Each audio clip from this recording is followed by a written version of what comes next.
নমস্কার বন্ধুরা, বাঙালি রান্নাঘরে তোমাদের সকলকে স্বাগত জানাই। আজকাল নতুন রেসিপি হলো এই যে পাবদা মাছ নিচ্ছি, সরষে পাবদা হবে।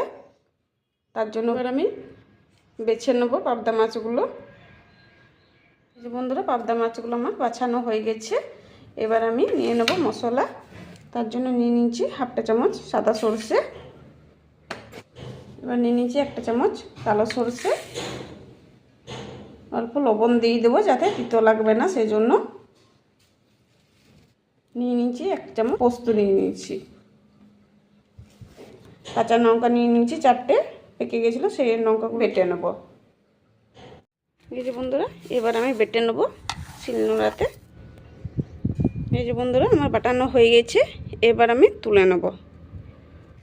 এবার মাছগুলো মেখে নেব নুন হলুদ দিয়ে দিচ্ছি হাফটা চামচ হলুদ গুঁড়ো, দিয়ে দিচ্ছি স্বাদ মতন লবণ। এবার আমি মেখে নেব। এই যে বন্ধুরা, কড়াই চাপিয়ে দিয়েছি, তেল দিয়ে দিয়েছি। এবার আমি পাবদা মাছগুলো ভেজে নেব। এই যে বন্ধুরা, মাছগুলো আমার ভাজানো হয়ে গেছে, এবার আমি তুলে নেব। মাছ ভাজার তেলেই দিয়ে দেবো আমি কালো জিরে, দিয়ে দিচ্ছি একটা টমেটোর কুচি। এবার আমি টমেটোটাকে ভালো করে ভেজে নেব। বন্ধুরা, আমার টমেটোটা খুব ভালোভাবে ভাজানো হয়ে গেছে। এবার দিয়ে দেবো বেটে রাখা মশলা। এবার আমি মশলাটা খুব ভালোভাবে ভেজে নেব। এখানে লবণ তো দেওয়া আছে, হাফটা চামচের কম দিয়ে দিয়েছি লবণ। এবার দিয়ে দিচ্ছি হলুদ গুঁড়ো, হাফটা চামচ হলুদ গুঁড়ো দিয়ে দিয়েছি।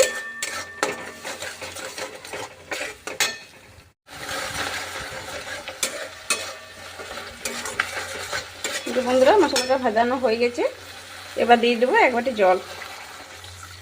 ঝোলটা ফুটে যাক, তারপরে মাছ ছাড়বো।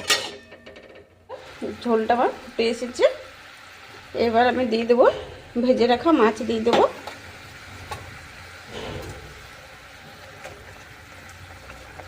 এবার দিয়ে দেবো দুটো চেরা লঙ্কা কাঁচা।